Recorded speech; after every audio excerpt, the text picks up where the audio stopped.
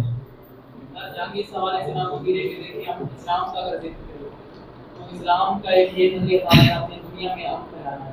انہوں نے جنگ کی دنیا میں عام پھیلانا. اس طرح اسلام کا اس طرح پاکستان کے کرسچن کو ہم دیکھیں تقسیم سے پہلے انہوں نے بھی ایک مطلب جو ہندوازم کا ایک نظریہ تھا اس کے ساتھ بھی جنگ کی. بابر نے ہندوستان میں، میں آپ کی بات سن گیا، ہندوستان میں پہلا مغل بادشاہ بابر آیا تھا نا. بابر نے بہت لوگ مارے، ان کی تو اس کے بابری پڑے، لیکن بابر نے کتنے لوگوں کو مسلمان کیا، ان کو رکھ کر کے یہ آپ کی گردن پہ تلوار ہے، اسلام قبول کریے جان بچے. تو بھائی یہاں تو اسلام زیادہ صوفیاء نے پھیلایا. تو آپ یہ جو بات کہتے ہیں کہ وہ جنگیں مسلمان بادشاہوں نے کی اپنی بادشاہت کے لیے، اگر آپ کی دلیل مان لی جائے کہ مسلمانوں نے جنگیں یہ کیں تو ہندوستان پورے کا پورا مسلمان ہوتا، کیونکہ مغلوں کے پاس اتنی پاور تھی، اپنے زمانے کے سپر پاور تھے. تو یہاں کوئی ہندو، کوئی پارسی، ایران میں کیا نا، ایران کے پارسی وہاں سے بھاگ کے یہاں آ گئے تو ہندوستان کے ہندو یا تو بھاگ کے چلے جاتے یا مطلب وہ ہوتے ہی نہیں. تو لہٰذا بہت سی باتیں ہم تک پہنچتی ہیں، ہم کبھی ان کو پوری طرح ان کی کرٹیک نہیں کرتے. یہ کرنی یہ میں بتانا اس لیے میں اب آگے بڑھتے ہیں.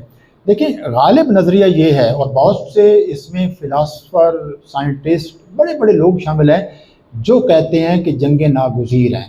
لیکن ہمیں ہر ایک کی دلیل کا ایک عقلی، جو شاہ زیب صاحب کہہ رہے تھے، عقلی جائزہ. تو مجھے اگر ایک ذہنی آزادی کیوں قبول ہے؟ ذہنی آزادی کا مطلب یہ کہ میں کسی کی بات، آپ میری بات بھی مت مانیے، میں یہ نہیں کہوں گا میری بات مانیں. آپ کہیں کہ اگر یہ دلائل دے رہے ہیں ٹھیک ہیں تو آپ کو کہنے کی ضرورت نہیں ہے، آپ کا دل خود بخود مان جائے گا، کوئی نہیں ہے. لیکن آپ ہر ایک کی دلیل کا تجزیہ کیجئے، پھر آپ رہیں گے کہ آپ فریڈم کے ساتھ رہیں گے. آپ کسی کے نظریے کے کنٹینر نہیں بنیں گے. آپ کے پاس ایک اپنا علم ہوگا، لیکن علم اپنے ساتھ بہت ذمہ داری لاتا ہے کہ آپ اس سارے مواد کا بہت تفصیل سے جائزہ لیں، پھر ایک رائے پہ پہنچیں. اچھا، پہلا جو جواز ہے وہ ہے فلسفیانہ جواز، کہ جناب، اور بڑے بڑے فلسفیوں نے یہ بات کی ہے کہ جناب جنگیں ناگزیر ہیں. وہ کیا کہتے ہیں؟ کہتے ہیں کہ انسان جب پیدا ہوتا ہے، ابھی بھی کسی نے کہا کہ جب انسان پیدا ہوتا ہے تو وہ مجبور پیدا ہوتا ہے. انسان تقدیر کے جبر کا شکار ہے، فطرت کے جبر کا شکار ہے. آپ میں سے کوئی یہ نہیں کہہ سکتا کہ آپ اپنی مرضی سے پیدا ہوئے ہیں. آپ سے کوئی پوچھا گیا تھا کہ آپ نے کس گھر میں پیدا ہونا ہے، کس جینڈر کا انتخاب آپ کریں گے، آپ کس علاقے میں پیدا ہوں گے، کس ایتھنک گروپ کا حصہ بنیں گے اور کس زمانے میں پیدا ہوں گے؟ تو آپ میں سے اگر پوچھا جاتا تو شاید آپ میں سے لڑکی تو کوئی نہ بنتا، سب لڑکے ہوتے، اور مطلب اور آپ شاید آپ کہتے ہیں کہ میں اس گھر میں نہ پیدا ہوتا، میں تو کہیں اور پیدا ہوتا۔ تو لہٰذا وہ کہتے ہیں کہ پہلی تو انسان کے جو جاتی ہے کہ ایک ڈٹرمنزم، ایک جبریت کی طرف، وہ انسان کی پیدائش ہے، تو لہٰذا وہ پھر اس کے بعد آپ بہت سی جبلیتیں لے کر پیدا ہوتے ہیں، اور پھر آپ پوری جو ایوولوشنری ایک یادداشت ہے وہ لے کے پیدا ہوتے ہیں۔ آپ کے اندر بہت سی ڈیزائرز ہیں، جو بہت سی جبلتیں ہیں، وہ آپ نے خود تو نہیں پیدا کی۔ آپ مطلب آپ کے اندر بھوک کی جبلت ہے، آپ کے اندر جنس کی جبلت ہے، آپ کے اندر خوف کی جبلت ہے، آپ کے اندر حسد کی جبلت ہے، آپ کے اندر دوسروں سے مسابقت کی جبلت ہے، ان میں سے کوئی بھی آپ نے پیدا نہیں کی۔ تو وہ کہتے ہیں کہ جناب یہ چونکہ انسان کے جو ذات ہے اس میں جبر کے جو مظاہر ہیں وہ بہت زیادہ ہیں، اس لیے اور بنیادی طور پر وہ کہتے ہیں کہ انسان ایک جبر کا شکار ہے۔ تو اب جبر کا جب شکار ہوتا ہے تو وہ کیا کرتا ہے؟ اس کو بہت جدوجہد کرنی پڑتی ہے، اس کو جنگ کرنی پڑتی ہے، مثال کے طور پر فطرت کے خلاف جنگ اور اپنے آس پاس کے لوگوں کے خلاف جنگ۔ تو لہٰذا انسان کا جو ارتقاء ہوا ہے وہ اسی لیے مطلب اس نے فطرت کے ہماری جو موجودہ تہذیب ہے، اگر آپ تہذیب کو ڈیفائن کریں جو ہیومن سویلائزیشن ہے تو وہ کیا چیز ہے؟ وہ فطرت کو ایک تسخیر کرنے کا عمل ہے نا، کہ آپ تو غار میں رہتے تھے، آپ نے غار کی جگہ گھر بنائے، آپ کے پاس کوئی ہتھیار نہیں تھے، آپ نے پتھروں کے اوزار سے لے کر میزائل اور نیوکلیر بم تک بنائے، یہ سارے مطلب، اور اس کے لیے ظاہر سب کچھ فطرت سے لیا نا۔ ہماری کوئی ٹیکنالوجی ایسی نہیں ہے جس میں فطرت کا خون شامل نہ ہو، تو ہم نے فطرت کے گردن پر چھری چلا کر اپنی ہر ٹیکنالوجی، یہ جو آپ کے سامنے یہ جہاں میں کھڑا ہوں، تو یہ درخت اگر نہ کاٹا جاتا تو یہ نہ ہوتا۔ تو یہ کیا ہے؟ یہ بھی تو جنگ ہے نا، جنگ میں قتل ہوتا ہے، تو ہم فطرت کا سیدھے لفظوں میں قتل کرتے ہیں، تو وہ کہتے ہیں کہ یہ قتل گویا ایک طرح سے جائز ہے، اس لیے ہماری مطلب ہم جنگ کرنے پہ مجبور ہیں۔ اسی طرح وہ کہتے ہیں کہ آگے اب جو بہت سے انسان کو بیماریاں تھیں، طاعون تھے، پتہ نہیں پرانی کیا کیا بیماریاں تھیں، ان بیماریوں کے خلاف لڑنا۔ پھر جب انسان فطرت کا مشاہدہ کرتا ہے، اور خاص طور پر ڈارون کے نظریات کے بعد یہ جبر کا نظریہ زیادہ ہو گیا، کہ ڈارون نے ہمیں بہت سی چیزیں یہ بتائیں کہ جب یعنی جو انسان کی سب سے بڑی جبلت بقا کی جبلت ہے، یعنی جو سروائیول انسٹنکٹ ہے یہ انسان کی سب سے بڑی ہے، تو انسان جانور تمام اپنی سروائیول کے لیے کیا کرتے ہیں؟ دوسرے جانوروں کا مار دیتے ہیں۔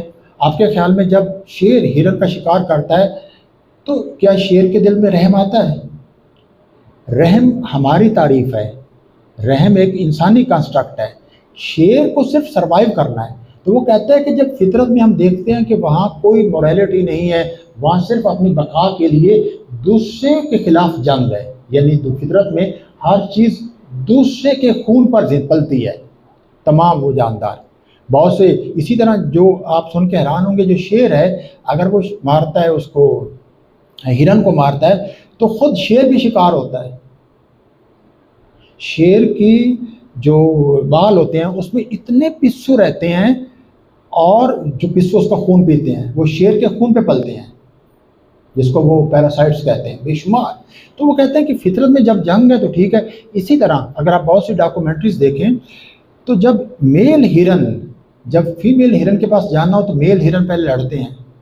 اسی طرح بہت سے جو مطلب ہیں وہ لڑتے ہیں، اور جب تک ایک دوسرے میل کا خون نہیں ہو جاتا تب تک وہ جو فیمیل ہرنی کے پاس وہ جا نہیں سکتا، جب تک وہ اپنی بہادری نہ دکھائے، طاقت نہ دکھائے، چونکہ جو فیمیل ہرنی ہے اس کے اندر سروائیول یہ ہے کہ میں اپنے بیسٹ جینز کو حاصل کروں تاکہ میری جو اولاد، میں زندہ رہوں، کیونکہ بقا کا تصور یاد رکھیں صرف آدمی کی اپنی ذات تک نہیں ہے، بقا کے تصور میں اس کی اولاد اس کا لازمی حصہ ہے یہ۔ تو لہذا اسی طرح اگر آپ کو پتہ ہے کہ مور کی جو دم ہوتی ہے کیوں اتنی بڑی ہوتی ہے، خوبصورت ہوتی ہے؟ مورنی تو کوئی دم نہیں ہے، مور نے دم کیوں پیدا کی؟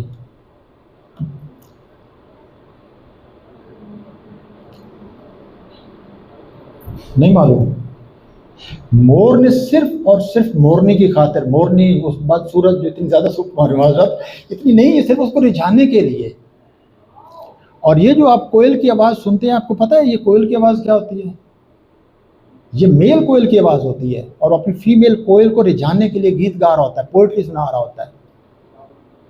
تو وہ کہتے ہیں کہ بہت سا جو آرٹ پیدا ہوا ہے یہ جن سے مخالف کو اٹریکٹ کرنے کے لیے، وہ اس لیے ہم سمجھتے ہیں کہ وہ جیسے برسات کا موسم ہے ہمیں ہمارے کانوں کو لبھانے کے لیے، اس کے سامعین ہم نہیں ہوتے، وہ دور بیٹھی ایک دوسری کوئل ہوتی ہے۔ تو اس طرح میں بتانا یہ چاہتا ہوں کہ نیچر، وہ کہتے ہیں کہ یہ سب کچھ ایک جبر کے تحت ہے، یہ سب کچھ ہو رہا ہے، تو لہٰذا جبر کے تحت یعنی انسانی جو بقا ہے وہ دوسروں سے مسابقت، دوسروں کے خلاف، عناصر کے خلاف جد و جہد اور جنگ کا نتیجہ ہے۔ تو لہٰذا وہ اس کا ایک سبب بیان کرتے ہیں۔ پھر اس کے بعد آپ دیکھیے کہ جب انسانی معاشرے وجود میں آئے تو انہوں نے قبائل تلاش بنائے، تو ایک قبیلہ، کوئی ایسا قبیلہ آپ دیکھ سکتے ہیں جو قبیلہ دوسرے قبیلے کے خلاف نہ لڑتا ہو۔ ابن خلدون کو آپ نے پڑھا ہوگا، میں مختصر کرتا ہوں، میں تو ایک موضوع پہ اصل میں دماغ میں اتنی چیزیں ہوتی ہیں۔ ابن خلدون نے اپنے مقدمے میں ایک لفظ عصبیت کا ذکر کیا ہے۔ عصبیت وہ کہتے ہیں کہ جب ایک گروہ وجود میں آ جاتا ہے تو اس گروہ کی اس کے اندر ایک عصبیت پیدا ہو جاتی ہے، یہ تعصب سے بالکل مختلف ہے۔ عصبیت کیا ہوتی ہے؟ تو ایک اس کے اندر ایک جذباتی وابستگی اس پورے قبیلے کے ساتھ ایک جنم لے لیتی ہے، اور اس عصبیت کی بنیاد پر وہ قبیلہ اکٹھا رہتا ہے، یعنی عصبیت اس گروہ کو اکٹھا رکھتی ہے۔ لیکن یہ عصبیت استعمال کہاں ہوتی ہے؟ دوسرے قبیلے کے خلاف جنگیں لڑنے کے لیے۔ لہذا وہ ابن خلدون کہتا ہے کہ جو بدویت ہوتی ہے وہ انسانوں میں شجاعت پیدا کرتی ہے، اور وہ دوسرے جو قبائل ہوتے ہیں ان کو زیر کر لیتا ہے۔ یہ جنگوں میں آپ سب سے زیادہ شجاعت کو بہت گلوریفائی کیا جاتا ہے، لیکن شجاعت کیا ہے؟ شجاعت کو اگر آپ اس کا ٹھیک معنی سمجھیں، جس کو آپ بہادری کہتے ہیں، اپنی جان لڑا دینا، یہ بنیادی طور پر دوسروں کا زیادہ قتل کر سکتا ہے اور دوسروں کے قتل کرتے ہوئے اور کشتوں کے پشتے لگا دے، ہم کہتے ہیں وہ بہت شجاع ہے، بہت بہادر ہے۔ تو اب جنگوں نے شجاعت کو، تو لہٰذا یہ کہتے ہیں کہ شجاعت یا شیولری جو ہے یہ اس کا ایک جنگوں کا لازمی نتیجہ ہے، تو یہ بھی ایک جنگ کے حق میں، کہ جنگ کے ناگزیر ہونے کے حق میں کیا جاتا ہے۔ اس کے بعد آپ دیکھیے کہ ایک انسانی جو نفسیاتی جبریت کا بھی نظریہ ہے کہ وہ انسان کی نفسیات میں ایک مسابقت، آگے بڑھنا، اور دیکھیں میں مختصر ایک بات کہنا چاہتا ہوں، سروائیول کی ایک انسٹنکٹ تو ہم سب کے اندر ہے جو لاشعوری طور پر کام کرتی ہے کہ ہم زندہ رہنا چاہتے ہیں۔ اگر فرض کہ ابھی یہاں خطرہ ہو تو آپ سب سے پہلا کام کیا کریں گے؟ آپ میرے لیکچر نہیں سنیں گے، آپ سارے جان بچا کے بھاگ جائیں گے نا، کوئی ایک بھی نہیں بیٹھے گا، مشتاق بھی نہیں بیٹھے گا، یہ بھی چلا جائے گا، نصر اللہ بھی نہیں بیٹھے گا، یہ سب چلے جائیں گے، کیونکہ ان کو سوچنے کا موقع نہیں ملے گا۔ ہو سکتا ہے وہاں جا کر یہ واپس آ جائیں، لیکن پہلا عمل یہی ہوگا کہ وہ ایک چلے جائیں گے۔ سروائیول کی یہ جو انسٹنکٹ ہے سب سے جہاں یہ ایگزسٹ کرتی ہے نفسیاتی طور پر انسان کے سیلف میں، یعنی ہم صرف اپنے جسم کو نہیں بچانا چاہتے، ہم اپنی جو عزت نفس ہے اور اپنی جو ذات ہے اس کو بچانا چاہتے ہیں۔ آپ نے دیکھا ہوگا کہ اگر آپ کے خلاف ایک لفظ استعمال کیا جائے تو آپ کا بہت شدید فوری رد عمل ہوگا۔ ہم بہت جلدی، مطلب ہم جسمانی طور پر اتنے ہارٹ نہیں ہوتے جتنے ہم جذباتی طور پر ہارٹ ہوتے ہیں، اور جذباتی طور پر ہارٹ کیا چیز ہوتی ہے؟ آپ کا سیلف۔ لیکن آپ نے کبھی غور کیا ہے، یہ میں آگے بڑھنے ایک سوال کرتا ہوں، آپ نے کبھی غور کیا ہے کہ انسانوں کے اندر جو سیلف ہے، اس کا میں ذکر نہیں کر رہا ہوں، جس کو آپ ایگو کہتے ہیں، یہ ہوتی کیا ہے اور کہاں یہ ایگزسٹ کرتی ہے؟ کیونکہ عام انسانی جنگوں سے لے کر روزمرہ کی خاندانوں میں، بہنوں بھائیوں میں، میاں بیوی میں، دوستوں میں لے کر قبیلوں اور قوموں کی جنگوں میں جو چیز سب سے زیادہ کام کر رہی ہوتی ہے وہ ایگو ہوتی ہے۔ نیشنل ایگو، قبیلے کی ایگو، گروہ کی ایگو اور ایک فرد کی ایگو۔ لیکن ایگو ہے کیا؟ یہ بھی نظریہ جو ہے دراصل وہ جنگ کو ناگزیر ثابت کرنے کے لیے ہے۔ لیکن ایگو کیا ہے؟ کبھی ہم نے غور کیا ہے؟ مطلب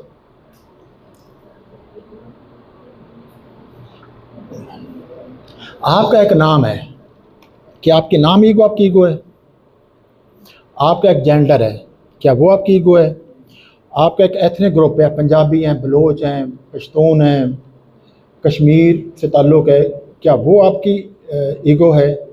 آپ کا ایک مذہب ہے، مسلمان ہیں، آپ کا ایک مسلک ہے کہ آپ سنی ہیں، شیعہ ہیں، بریلوی ہیں، جو بھی ہیں، وہ ایگو ہے؟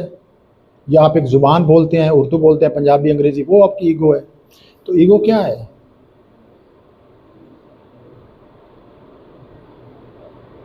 ابھی میں کوئی بات کروں گا تو آپ مجھ سے بھی 1 سیکنڈ لگے گا، یعنی ایگو ایسی چیز ہے جو 1 سیکنڈ میں دوست کو دشمن میں تبدیل کر دیتی ہے۔ آپ اپنے دوست کا گلا دبا سکتے ہیں صرف اگر آپ کی ایگو ہرٹ ہوتی ہے تو اس کو چھوڑ کے جا سکتے ہیں، اس کو مرتے ہوئے چھوڑ کے جا سکتے ہیں، ہے نا؟ لیکن ہے کیا؟ چلیں یہ سوال میں آپ کے سامنے چھوڑ جاتا ہوں، اس پہ غور کیجئے گا کہ جس کی خاطر ہم اتنی لڑائیاں لڑتے ہیں، اور آپ کی یعنی بہت سے جنگیں معاشی اسباب کے تحت نہیں لڑی جاتی، بہت سی جنگیں مذہبی نظریات کے تحت نہیں لڑی جاتی، بہت سی جنگیں آئیڈیالوجی کی وجہ سے نہیں لڑی جاتی، بہت سی جنگیں مسائل ہتھیانے کے لیے نہیں لڑی جاتی، بہت سی جنگیں صرف اور صرف ایگو کی خاطر لڑی جاتی ہیں۔ کسی کی انڈیویجولی جو ایگو ہرٹ ہوتی ہے، اور کسی کی جو ہوتی ہے نیشنل ایگو ہوتی ہے، کسی کی کمیونٹی کی ایگو ہرٹ ہوتی ہے۔ ایک یونیورسٹی کا ادارہ، اس کی بھی ایک ایگو بنی ہوئی ہے، یہ ہرٹ ہوتی ہے، اس کے خلاف کوئی آج بات کر دیں، میں پنجاب یونیورسٹی کے خلاف ایک بات کرتا ہوں تو پنجاب یونیورسٹی کی ایگو ہرٹ ہو جائے گی، پنجاب یونیورسٹی میرا داخلہ بین کر دے گی۔ تو یہ خود ایگو ہوتی کہاں ہے، کیا ہے، اور یہ کیسے کام کرتی ہے؟ لیکن ایگو بالکل اسی طرح کام کرتی ہے جس طرح کی سروائیول انسٹنکٹ کام کرتی ہے۔ جس طرح ہم اپنی بیرونی اور جسمانی اور اپنی اولاد کی سروائیول چاہتے ہیں، بالکل اسی طرح ہم اپنی ایگو کی سروائیول بھی چاہتے ہیں، اور اسی طرح ایگو کی خاطر مثال کے طور ایک سادہ سی مثال ہے، اگر آپ کے پاس ایک گاڑی ہے، آپ کی گاڑی پر کوئی آدمی نشان لگا دے تو آپ کیا کرتے ہیں؟ یا آپ کی گاڑی کو راستے میں کوئی ٹکر مار دے، آپ اس کو دعا دیتے ہیں، شاباش کہتے ہیں، کیا کرتے ہیں؟ ننگی سے ننگی گالی دیتے ہیں، تیزی سے اترتے ہیں، آگے دیکھتے ہیں اگر آپ سے کمزور ہے تو گریبان پکڑتے ہیں، کمزور نہیں ہے تو آپ کہتے ہیں بھائی صاحب آپ نے یہ کیوں کیا؟ تو آپ پہ تو کوئی نشان نہیں لگا، آپ کے تو کوئی جسم پہ کوئی ضرب نہیں لگی، لیکن ضرب کہاں لگی ہے؟ گاڑی پہ ضرب نہیں لگی، گاڑی آپ کی گاڑی یعنی آپ کے ذہن میں آپ کی گاڑی کا جو امیج ہے اس پہ ضرب لگی ہے، یعنی آپ کی ایگو پہ، کیونکہ آپ ایگو کو باہر کی چیزوں پہ پروجیکٹ کرتے ہیں، کپڑوں پہ پروجیکٹ کرتے ہیں، جوتوں پہ پروجیکٹ کرتے ہیں، اپنے موبائل پہ پروجیکٹ کرتے ہیں، تمام پراپرٹیز پہ پروجیکٹ کرتے ہیں، اور کوئی بھی ان کے بارے میں کوئی بات کہے یا کچھ کہے تو آپ کی ایگو ہرٹ ہوتی ہے۔ لیکن ظاہر ہے یہ آدھا جواب ہے ابھی ایگو کا، وہ آپ بعد میں سوچیے گا کیونکہ گفتگو اور طرف چلی جائے گی۔ لیکن جنگوں کے اسباب میں اس ایگو کا بہت بنیادی کردار ہوتا ہے۔ اب بھی اگر آپ اس جنگ کی ساری مطالعہ کریں جو نیریٹیوز ہیں تو آپ کو لگے گا کہ یہ جنگ اس لیے نہیں ختم ہو رہی کہ یہاں بھی دونوں ملکوں کی ایگو کام کر رہی ہے، ایک طرف ایران کی انا ہے اور دوسرا امریکہ کی انا ہے۔ اور انا بڑی کیسے ہوتی ہے کہ آپ کے پاس پوزیشنز کتنی زیادہ ہیں، اگر آپ کے پاس ہیریٹیج کی بہت پوزیشن ہے تب بھی آپ کی ایگوڈی، اور آپ کے پاس ٹیکنالوجی کا بہت بڑا ذخیرہ ہے تو پھر بھی آپ کی انا ہے۔ اس لیے غریب آدمی کی کوئی انا نہیں ہوتی، انا ہوتی ہے لیکن اتنی بڑی نہیں ہوتی۔ تو غریب کو برا بھلا بھی کہہ دے تو آپ کے منہ پہ نہیں کہے گا، امیر کو برا بھلا کہہ کے دیکھیے۔ تو لہٰذا ایگو جو باہر کی، اس لیے بڑے ملک اس لیے بھی جنگیں لڑتے ہیں کہ اپنی ایگو کو گلوریفائی کرنے کے، یعنی ہم صرف ایگو کو اپنی صرف بچانا نہیں چاہتے، ہم ایگو کو گلوریفائی بھی کرنا چاہتے ہیں، ہم اس کو بہت بڑا بنا کر پیش کرنا چاہتے ہیں۔ اور جب بھی ہم ایگو کو بڑا بناتے ہیں ہمیشہ ہمارے لاشعور میں ہوتا ہے کہ دوسروں کو کمتر ثابت کرنا، یعنی ہماری ایگو کی ایک مسابقت اور ایک مخاصمت دوسرے افراد کی ایگو کے ساتھ جا رہی ہوتی ہے۔ انسانی تعلقات میں جتنی شکست و ریخت ہے، ٹوٹ پھوٹ ہے، وہاں یہ صرف کام کر رہی ہوتی ہے، لیکن یہ چھپ کے کام کرتی ہے، یہ اس کا پوری طرح، لیکن حقیقت میں یہی کام کرتی ہے۔ اب میں اس میں ایک میں نے ذکر کیا تھا کہ جو قوم کو ڈیفائن کیا جاتا ہے، قوم کی ایگو کیسے کام کرتی ہے، جیسے ایک بہت مشہور ایک سیاسی مفکر ہیں بینڈکٹ اینڈرسن، انہوں نے کہا تھا کہ جس کو قوم کہتے ہیں، نیشن کہتے ہیں، وہ ایک گروہ ہوتا ہے جو ایک خیالی گروہ ہوتا ہے، حقیقت میں نہیں ہوتا، آپ اس کا امیجنیشن بناتے ہیں اور پھر لوگ اس کو قبول کر لیتے ہیں اور پھر اس کی حفاظت کرنے کے لیے وہ بہت سا وائلنس کرتے ہیں، بہت سی طاقت حاصل کرتے ہیں۔ اور ایک جو اب جدید ایک نظریہ ہے کہ خود جو قومی ریاست ہے، ایک نیشن سٹیٹ ہے، یہ نیشن سٹیٹ اپنے نیشن سٹیٹ ہونے کی وجہ ہی سے جارحیت کا ارتکاب کرتی ہے۔ کوئی نیشن ایسی سٹیٹ نہیں ہے جو اپنے ہی شہریوں پر جارحیت نہ کرتی ہو۔ تو لہٰذا ہر قومی ریاست جو ہوتی ہے اس کے اندر تشدد ہوتا ہے، وہ جتنی اس قومی ریاست کو چیلنج کرنے والے تصورات ہوتے ہیں، جو گروہ ہوتے ہیں، وہ ان کے خلاف شدید وائلنس کا ایک، اور اس وائلنس کو بالکل ایک لیجیٹیمیسی وہ دے دیتی ہے۔ تو لہٰذا قومی ریاست کا اب لوگ بہت سے قومی ریاست کے اس بنیادی سوال پر ہی غور کرتے ہیں کہ جناب یہ ایک جارحیت، جنگ اور تشدد کا باعث یہ قومی ریاست بھی ہے۔ یہ ایک آج کل دوسرا۔ اب دوسرا میں آپ کے سامنے رکھتا ہوں کہ ایک نظریہ، نقطہ نظر موجود ہے کہ جناب جنگیں ناگزیر نہیں ہیں، لیکن ظاہر ہے یہ ایک حاشیے پہ، ایک مارجن پہ موجود ہے، لیکن یہ ایگزسٹ کرتا ہے کہ ہم جنگوں سے بچا جا سکتا ہے۔ ان کا بنیادی نقطہ نظر یہ، جو فلسفیانہ نقطہ نظر یہ، کہ جب جبریت کا فلسفہ کہتا ہے کہ انسان اپنی مرضی سے پیدا نہیں ہوا، اپنی مرضی سے وہ مر نہیں سکتا، لیکن یہ نظریہ کہتا ہے کہ جبریت کے مقابلے میں انسان کے پاس ایک اختیار بھی ہے۔ وہ اختیار بے شک محدود ہے لیکن ہے۔ مثال کے طور پر اگر آپ عورت یا مرد پیدا ہوئے ہیں، یہ اس پہ اختیار نہیں تھا، لیکن آپ کو ڈیفائن کیسے کرتے ہیں، یہ آپ کے اختیار میں ہے کہ آپ بطور مرد اور بطور عورت اپنے آپ کو ڈیفائن کیا کرتے ہیں۔ اس کا بہت زیادہ کیا آپ جو سماج نے آپ کو لیبلز دیے ہیں، آپ انہی لیبلز کے ساتھ جئیں گے، یا اپنی جدوجہد سے، اپنی کوشش سے، اپنے علم سے، اپنی تخلیقات سے، اپنے سماجی رول سے اپنے آپ کو بالکل ڈیفرنٹلی ڈیفائن کرتے ہیں۔ تو لہٰذا یہ کہتے ہیں کہ انسان جبر تو ہے، لیکن اس جبر کی وجہ سے انسان اپنے اختیار کو بروئے کار لا سکتا ہے، اور اس چیز کو نظر انداز، یعنی انسان ایک طرح جبر اور اختیار کا مجموعہ ہے۔ لیکن اگر آپ صرف جبر پہ نگاہ رکھیں گے تو پھر تو جنگ کی ناگزیر ہے، لیکن اگر آپ اختیار پہ رکھیں گے تو اسی طرح جس طرح فطرت میں جارحیت ہے، اسی طرح تعاون اور کوآپریشن بھی موجود ہے۔ ہم یہ کہتے ہیں کہ آپ ٹھیک ہے، مطلب آپ نے، انسان نے فطرت کے خلاف ایک طرح کی جارحیت سے تہذیب پیدا کی ہے، لیکن فطرت کے ساتھ بہت سا کوآپریٹ بھی کیا ہے، یعنی وہ تعاون میں رہا ہے۔ انسان نے فطرت کے مطابق زندہ رہنے کی بہت کوشش کی ہے، فطرت کے اصولوں کو اپنانے کی کوشش کی ہے۔ تو لہٰذا یہ دونوں چیزیں انسان کے اندر موجود ہیں، جارحیت کی جبلت بھی اور ایک کوآپریشن۔ مثلا آپ یہاں بیٹھے ہیں، یہ سب سے بڑا کوآپریشن کی مثال ہے کہ آپ ایک آدمی کتنی دیر سے بات سن رہے ہیں، تو یہ اس کی، تو لہٰذا یہ ایک ہے کہ ہم اگر دوسرے کی بات اتنی توجہ سن رہے ہیں تو اس کا مطلب ہمارے اندر جنگوں سے بچنے کا ایک امکان ہے۔ اب آگے دیکھیے، میں کچھ چیزیں آپ کو بتاتا ہوں۔ اب آپ نے سنا ہوگا، باقیوں کے نام سنے ہیں، آپ نے اشوک اعظم کا نام سنا ہوا ہے؟ کس نے سنا ہوا ہے؟ ہاں جی، کون تھے وہ؟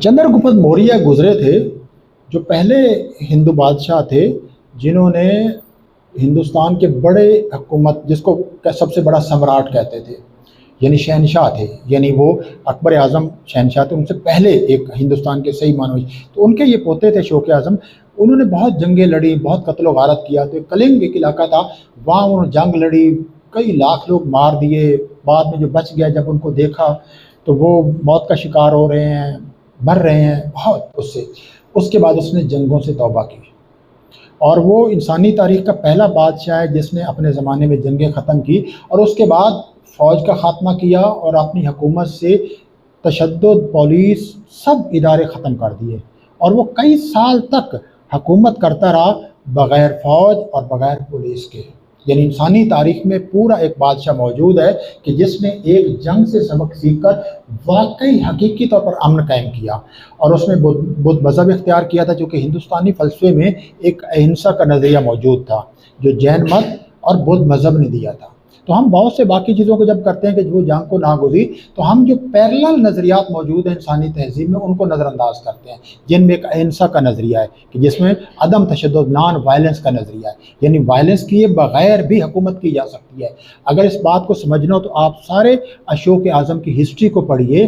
اگر آپ سکندر اعظم، بالکل سکندر اعظم جنگ کا حامی ہے، لیکن اشوک اعظم امن کا حامی، اور اس نے امن قائم کر کے دکھایا، اور اس نے یہ دنیا بھر میں جو بدھ مذہب پہنچا ہے صرف اس ایک شخص کی وجہ سے پہنچا ہے۔ اس نے پوری دنیا میں بدھ مذہب کے جو پیروکار تھے ان کے وفد بنا کر بھیجے، جس سے چین، کوریا، ویتنام، جاپان، ان سب جگہوں پہ اگر یہ موجود ہے، نیپال، بدھ مذہب صرف اس کی کوششوں کی وجہ سے، کیونکہ وہ اس مذہب کا ماننے، اس نے اس کو قبول کیا تھا۔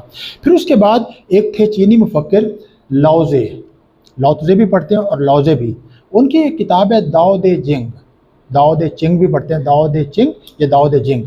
آپ نے بہت سی کتابیں پڑھی ہوں گی، لیکن خود اسی جو مشرق سے متعلق ہیں کتابیں وہ بہت سی نہیں سنی ہوں گی۔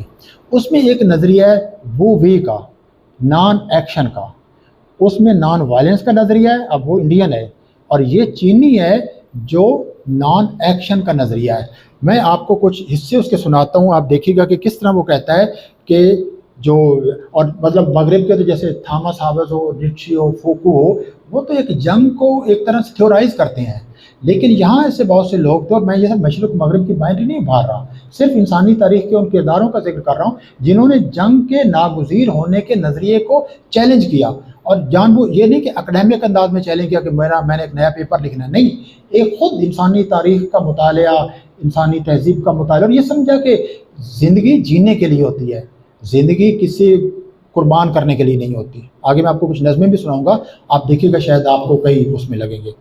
اب وہ کہتا ہے کہ جنگوں کے بعد طویل قحط آتے ہیں، ہتھیار، یہ اس داؤد جنگ کے ایک ترجمہ ہے، ہتھیار نامبارک آلات ہیں، تمام مخلوقات انہیں ناپسند کرتی ہے، آپ کے ہاتھ میں چھری ہو، خنجر ہو، بندوق ہو، کوئی ایسا نہیں جس کو پسند کرنے والا ہو، سب خوفزدہ ہو جاتے ہیں اور اس اسلحہ بردار کے خلاف دل میں نفرت رکھتے ہیں، اس کا اظہار نہ کر سکے الگ بات ہے، لہذا کوئی بندہ نہیں ہے جو ہتھیار کو پسند کرتا ہو۔ آپ کے ہاتھ میں پینٹنگ ہے، سب پسند کریں گے، آپ کی طرف بڑھیں گے، آپ کے ہاتھ میں جہاں بندوق ہے آپ کی طرف کوئی نہیں بڑھے گا، اور وہ جو نہیں بڑھ رہے وہ ایک طرح سے ریزسٹنس رجسٹر کروا رہے ہیں، آپ سے جو نفرت ہے، آپ کے ہاتھ میں جو، آپ سے نہیں، آپ کے ہاتھ میں جو ہتھیار ہے، تو ہتھیار نامبارک آلات ہیں، ہتھیاروں سے سب نفرت کرتے ہیں، لہذا اگر آپ ہتھیاروں سے نفرت کرتے ہیں تو جنگ کے حامی آپ کیسے ہو سکتے ہیں کسی بھی وجہ سے؟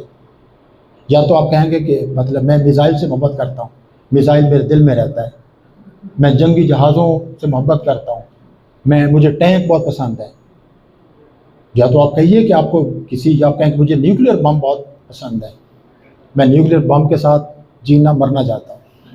تو آپ کو کیا چیز ہے، آپ کو آرٹ پسند، آپ کو میوزک پسند ہے، آپ میوزک کے لیے جھومنا پسند کرتے ہیں، یا ٹینک کے اس کی آواز کے ساتھ آپ کچھ کرنا چاہتے ہیں؟ تو آپ میں سے کوئی بھی ایسا نہیں ہوگا جو اگر ایک جگہ میوزک موجود ہے اور ایک جگہ توپوں کی نمائش ہو رہی ہے اور آگے لوگوں کو باندھ کے اڑایا جا رہا ہے، تو لوگ کہاں جائیں گے؟ ہو سکتا ہے کچھ چلے جائیں، ہماری خوش فہمی ہو۔ بہرحال وہ یہ کہتا ہے۔ دوسرا وہ کہتا ہے کہ آگے سنیے، امن اور خاموشی کو ترجیح دیا جانا چاہیے، فتح کا قصیدہ نہیں پڑھنا چاہیے، نہیں یہی ہے، چند ایک ہیں۔ ہتھیار نامبارک آلات ہیں، تمام مخلوقات انہیں ناپسند کرتی ہیں، امن اور خاموشی کو ترجیح دی جانی چاہیے، فتح کا قصیدہ نہیں پڑھنا چاہیے۔ وہ جو فتح کا قصیدہ پڑھتے ہیں وہ انسانوں کو ذبح کیے جانے کی رغبت رکھتے ہیں، جو انسانی قتل کی رغبت رکھتے ہیں وہ دنیا میں اپنے مقاصد تک نہیں پہنچ سکتے۔ وہ کہتے ہیں کہ جب آپ کہتے ہیں کہ ہم نے فتح حاصل کر لی، تو اس فتح کیا تھی؟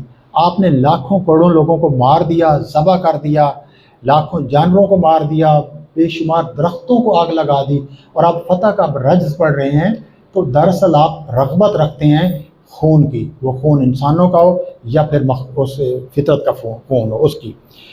متشدد ارادے کا حامل کبھی فطری موت نہیں مرتا۔ اب یہ اس کا حامل ہے، کہتے مطلب جو وائلنٹ آدمی ہوتا ہے وہ فطری موت نہیں مرتا، وہ مار ہی نہیں سکتا، جس کے ہاتھ میں بندوق ہے دوسروں کو مارنے کے لیے وہ اپنی بندوق سے، وہ کسی اور کی بندوق سے ہی مرے گا۔ تو لہٰذا جو ملک زیادہ جتنا اسلحہ رکھتا ہے وہ دوسرے ملک اس کے مقابلے میں اسلحہ رکھیں گے، وہ ان کو تباہ کریں گے ہی کریں گے۔ بہرحال یہ اگرچہ چین ہی کے ایک اور آدمی تھا سن ٹزو، جس کی بہت مشہور کتاب ہے جنگوں کے بارے میں، تو وہ جنگ کے طریقے بتا، لیکن وہ جنگ کو اور معنی میں لیتا ہے۔ تو بتانا یہ چاہتا تھا کہ ایک نظریہ، اور آپ تک پہنچانا چاہتا کہ جنگوں کے بارے میں ایک نظریہ باقاعدہ موجود ہے جو کہتا ہے کہ جنگوں سے بچا جا سکتا ہے، اور ہمیں یہ چاہیے کہ جب ہم جنگوں پہ گفتگو کرتے ہیں تو ہم ان لوگوں کو سامنے رکھیں جو جنگوں کی ناگزیریت کے تصور کو چیلنج کرتے ہیں، اور یہ ممکن ہے، یعنی اگر ہم اپنے سارے تصورات تبدیل کر لیں، اپنی تہذیب میں تبدیلیاں کر لیں، اور تہذیب میں تبدیلی آپ کے ذہنی تصورات میں تبدیلی، آپ کی پرسیپشن میں تبدیلی ہوتی ہے، تو ہم ایک ایسے معاشرے میں، دنیا کا ایک عالمی معاشرے میں، جہاں جنگوں کے بغیر لوگ زیادہ امن کے ساتھ اپنی فطری موت مار سکتے ہیں، جتنی بھی ہو، لازمی نہیں کہ سب گولیوں کا مرے۔ اب آگے دیکھیں، جنگوں کے بہت اثرات ہوئے ہیں سماج پر، تو بہت زیادہ پڑے ہیں۔ سب سے بڑا اثر جو جنگوں کا سماج پر ہوتا ہے وہ ایک طرح کی تقسیم ہوتی ہے، سماج کو ڈیوائیڈ کرتا ہے۔ جنگوں کے پیچھے ایک جو عام طور پر تفریق ہوتی ہے وہ ہم اور وہ کی ہوتی ہے، ہم افضل ہیں، وہ مطلب کمتر ہیں، تو ہم کو یہ حق ہے کہ وہ کو ختم کر دیں. ہم مسلمان ہیں، ہم نیک ہیں، ہم امریکہ ہیں، ہم بڑے ہیں، ہم اسرائیل ہیں اور ایران برا ہے تو اس کو ختم کر دیں. یہی ایران کہتا ہے کہ ہم حق پر ہیں، وہ دوسرے. تو سب سے بڑی جو ایک جنگ کا سماج پہ اثر ہوتا ہے وہ ایک فکری اور یہ ایک تفریق کا ہوتا ہے، نظریات کی تفریق کا اور ایک نیریٹوز کی ایک تفریق آتی ہے. اور جنگیں جتنی وہاں لڑی جاتی ہیں اور سماج کو جو تقسیم کر رہی ہوتی ہے وہ جنگوں کے بیانیے ہوتی ہیں. جنگوں سے متعلق جو جرنلزم چل رہی ہوتی ہے، جو تبصرے چل رہے ہوتے ہیں، وہ اس کے بہت ایک منفی اثرات ہوتے ہیں. اسی طرح ایک اثر جو ہوتا ہے بہت نفسیاتی اثر جنگوں کا، انسانوں کے اندر خاتمے کا خوف پیدا ہو جاتا ہے. انسان پوری زندگی بسر نہیں کر سکتے، اپنا خوف، اپنی اولاد کے خاتمے کا خوف، آپ کے ارد گرد کے ملک کا خوف، آپ کی بستیوں کے خاتمے کا خوف. اور یہ خاتمے کا خوف کوئی معمولی خوف نہیں ہوتا. ابھی ہم اگر پتہ چلے کہ ابھی چند عرصے بعد یا کوئی وبا آئے گی یا جنگ آئے گی، ہم ختم ہو جائیں گے، یہ کوئی معمولی خوف نہیں ہے. جس آدمی کو موت کا خوف چھوٹا نہیں ہے، آپ میں لاکھ آدمی کہیں کہ مجھے موت کا خوف نہیں ہے، کوئی آدمی ایسا نہیں جو اپنی موت سے ڈرتا نہ ہو. وہ موت کو پوری طرح کبھی امیجن ہی نہیں کرتا، اس لیے نہیں ڈرتا. اور کوئی آدمی مانتا ہی نہیں کہ میں مروں گا. وہ جب دوسروں کو دفنا کے بھی آتا ہے کہتا ہے میں نہیں مروں گا، میں تو میں رہوں گا. تو موت کا وہ یہ بہت سے موت کے خوف سے بچنے کا ایک نفسیاتی حربہ ہے. وہ کہتے ہیں اسی طرح میں زندہ رہ سکتا ہوں. تو اسی طرح خاتمے جنگیں جو ہوتی ہیں وہ خاتمے کا خوف پیدا کرتی ہیں. اور یہ بہت غیر آدمی کو بہت برے برے خواب آتے ہیں. جن علاقوں میں جنگیں ہو رہی ہوتی ہیں وہاں کے لوگوں کے خوابوں کا مطالعہ کہ وہ بہت خوفناک خواب جو وہ دیکھتے ہیں. ہم تو ابھی محفوظ ہیں، لیکن جو 65 کی وار تھی، اگر آپ اس کے زمانے میں بہت سے لوگوں نے خواب لکھے ہیں، بہت خوفناک قسم کے خواب ہوا کرتے تھے، اس کا بہت اثر ہوتا ہے. اب آخری میں مختصر کرتا ہوں کہ جنگوں کے ادب پر بہت سے اثرات ہیں. دنیا کا بہت سا بڑا ادب جنگوں پر لکھا گیا ہے. صرف چند کے نام سنیے، جیسے ہومر کی آڈیسی ہے، ایلیاڈ ہے، ورجل کی اینیڈ ہے، ویاس کی مہا بھارت ہے، فردوسی کی شاہ نامہ ہے، ٹالسٹائی کی جنگ اور امن ہے، اسٹیفن کرین کی ہے the red badge of the courage, all quiet on the western front, بہت مشہور کتابیں ہیں. اور things fall apart Chinua Achebe, the kite runner Khaled Hosseini کے، farewell to war Ernest Hemingway. لیکن جنگوں کے سارے ادب کو ہم دو حصوں میں تقسیم کر سکتے ہیں. ایک ادب وہ ہے جو جنگوں میں بہادری، قربانی، جان نثاری اس کو پیش کرتا ہے. یہ مطلب ایسے جو جنگجو لوگ ہوتے ہیں ان کو ہیرو بنا کر پیش کرتا ہے اور ان کو بہت گلوریفائڈ امیج بنا کر انسانی دنیا کے سب سے بڑے آدمی بنا کر پیش کرتا ہے. پرانے اس میں یہ تھا. لیکن جو جدید ادب ہے جنگوں کا خاص طور پر، وہ جنگ کی جو میننگ لیسنس ہے، جو لغویت ہے، اس کو بیان کرتا ہے. تو ہمیں پرانے میں بہت نظر آتے ہیں. اور جنگوں میں خدا کو اور آسمان کو لانے کا اتنا پرانے ہمیں ادب ملتا ہے. یعنی بھگوت گیتا کو اگر آپ پڑھیں، مثلا میں آپ کو یہ لائن سناتا ہوں.